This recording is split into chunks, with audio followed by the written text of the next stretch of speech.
Is there widespread support for the voice from Indigenous Australians? Kaya from Wajak Noongar land. I'm Theo, and today on Voice Watch, we're going to talk about the word consensus, defined as a generally accepted opinion or decision among a group of people. And today, we'll talk about the consensus on the voice amongst most Indigenous peoples. The consensus of yes.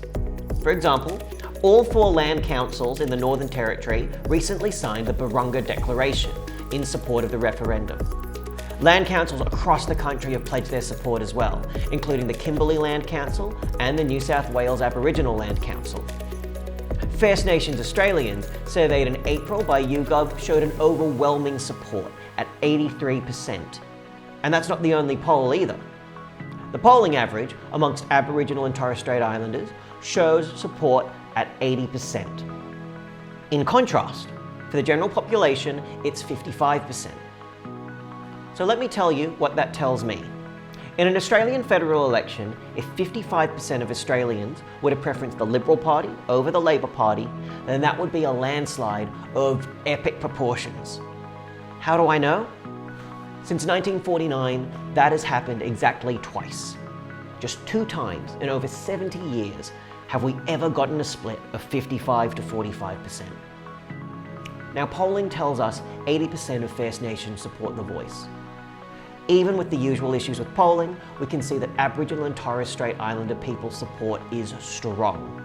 More supportive than the Australian population has ever been of any political party. A clear consensus. Now let me clarify. Among First Nations Australians, there is not necessarily uniform support. There are a few prominent names who are against the voice because they say it goes too far. And within the community, some say it doesn't go far enough. We should acknowledge dissenting voices, not ignore them. But at the same time, we shouldn't allow the support indicated by polling to go ignored either. For the land councils to go ignored. Don't ignore the NAIDOC committee or the work of Reconciliation Australia.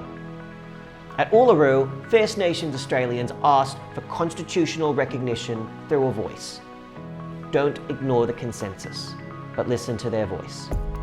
At this year's Barunga Festival, voice advocate and Uluru signatory Thomas Mayo said this: "People want to know they're voting with Indigenous communities, not for them."